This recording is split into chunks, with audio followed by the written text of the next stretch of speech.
Robot சங்கருடைய குடும்பம் அவரோட ஆன்மா சாந்தி அடைகிறதுக்காக இப்படி ஒரு விஷயம் பண்ண போறாங்கன்னா உங்களால நம்ப முடியுதா? என்னன்னு தெரிஞ்சுக்க வீடியோவை ஃபுல்லா பாருங்க. அதாவது ரோபோ சங்கர் பாத்தீங்கன்னா 2-3 நாட்களுக்கு முன்னாடி இறந்து போயிட்டாரு உடல்நல கோளாறு காரணமா. ஸோ அவர் இறந்ததுக்கு திரைமறைவுல இருக்க நிறைய நட்சத்திரங்கள் அவருக்கு அஞ்சலி செலுத்தினது மட்டும் இல்லாம சின்ன திரை பெரிய திரைன்னு ரெண்டு பக்கமுமே ஒரு பெரிய சலசலப்பே இருந்துட்டு இருந்துச்சு. இது நம்ம கண்ணு முன்னாடியே நிறைய பார்த்திருந்தோம். அப்படிப்பட்ட சூழ்நிலையில இப்ப ரீசெண்டா பாத்தீங்கன்னா ஒரு தகவல் எல்லாரையுமே விசித்திரமா யோசிக்க வைக்குது. அதாவது ரோபோ சங்கர் இறந்த இடம் இருக்கு இல்லையா, அவருக்கு ஈம சடங்குகள் எல்லாமே முடிச்சுட்டு அவருடைய அஸ்தி இருக்கு இல்லையா, ஃபுல் அண்ட் ஃபுல் என்ன பண்றாங்கன்னா காசிலேயோ கங்கையிலயோ கரைச்சிட்டு ஒரு பகுதியை எடுத்துட்டு வருவாங்களாம். இது எல்லாமே ஒரு யூடியூப் சேனல்ல சொல்லியிருக்காங்க. நான் உங்ககிட்ட ஷேர் பண்றேன்.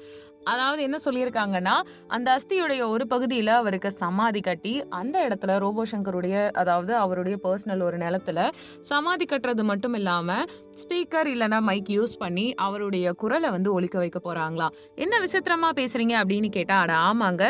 அதாவது ஃபுல் அண்ட் ஃபுல் என்ன பண்ண போறாங்கன்னா, ரோபோ சங்கருடைய காமெடி, அவருடைய மிமிக்ரீஸ்ன்னு சொல்லிட்டு, அவருடைய திறமைய காட்டின நிறைய அப்ளாஸ் கிடைச்ச எல்லா விஷயங்களையும் ஒரு ஸ்பீக்கர் மூலமா ஒலிக்க வைச்சு, அது மட்டும் இல்லாம விஜயகாந்த் அவர்கள்னா இவருக்கு ரொம்ப பிடிக்குமாம். ஸோ அவருடைய பாடல்களை எப்ப பாரு அவர் சமாதியில ஒலிக்க வைக்கிறதா பிளான் பண்ணியிருக்காங்க.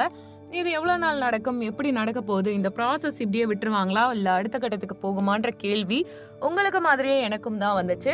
பட் இதனுடைய உண்மையான பொருள் என்னன்னா, அவர் இறந்து போயிட்டாரு. அவருடைய இடத்தை யாராலையும் ரீப்ளேஸ் பண்ண முடியாது. அப்படி நீங்காத அமரரா இருக்கணும் அப்படின்றதுக்காக அவங்க உறுப்பினர்கள், வீட்டு மெம்பர்ஸ் எல்லாருமே இப்படி பிளான் பண்ணியிருக்காங்க.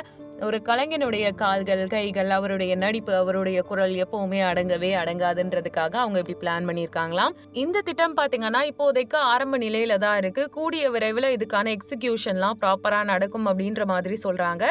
ஸோ நீங்க தான் காத்திருக்கணும். நம்ம சேனலை லைக் பண்ணுங்க, ஷேர் பண்ணுங்க, சப்ஸ்கிரைப் பண்ணுங்க, பெல் ஐக்கானை கிளிக் பண்ணி வச்சுக்கோங்க.